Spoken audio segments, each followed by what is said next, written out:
নমস্কার। স্বামী নিরাময়ানন্দ রচিত শ্রী শ্রী মা সারদা থেকে।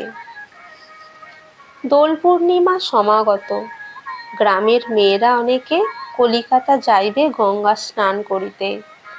সারদারও তাহাদের সহিত যাইবার ইচ্ছা শুনিয়া স্নেহময় পিতা সংসার সৌভাগ্যহীনা কন্যার মনোগত অভিলাষ বুঝিলেন এবং পথের বাধা বিপদ চিন্তা করিয়া নিজেও সঙ্গে যাইবার জন্য প্রস্তুত হইলেন।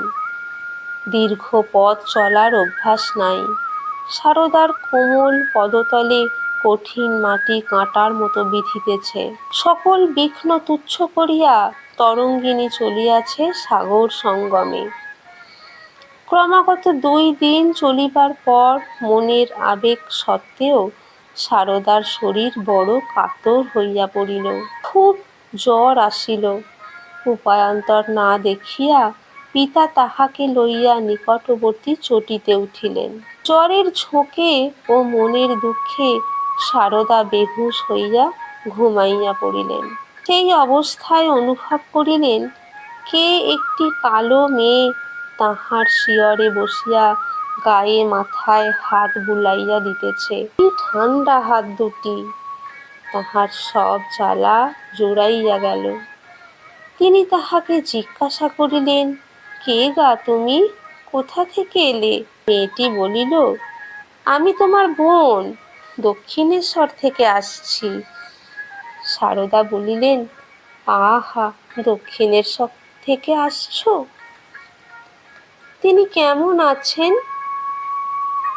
আমার আর সেখানে যাওয়া হলো না। তাকে দেখা হলো না, তাঁর সেবা করা হলো না। কালো মেয়েটি বলিল, সে কি, তুমি ভালো হয়ে দক্ষিণেশ্বর যাবে, তাকে দেখবে? তাকে তো আমি তোমারই জন্যে আটকে রেখেছি। ও তাই নাকি? একটা আবেশে এই কথা বলিতে বলিতে সারদা আবার ঘুমাইয়া পড়িলেন। সকালে দেখা গেল জ্বর ছাড়িয়া গিয়াছে। পিতা পুত্রী ধীরে ধীরে চলিতে লাগিলেন। কিছু দূর যাইতেই একখানা শিবিকা পাওয়া গেল। উহাতে উঠিয়া সারদার আবার জ্বর আসিল। পাছে বিলম্ব হয় এই ভয়ে পিতাকে কিছু না বলিয়া সারদা চুপ করিয়া বসিয়া রহিলেন। সারাদিন চলিয়া রাত্রি প্রায় 9টার সময় তাহারা দক্ষিণেশ্বরে পৌঁছিলেন। নমস্কার।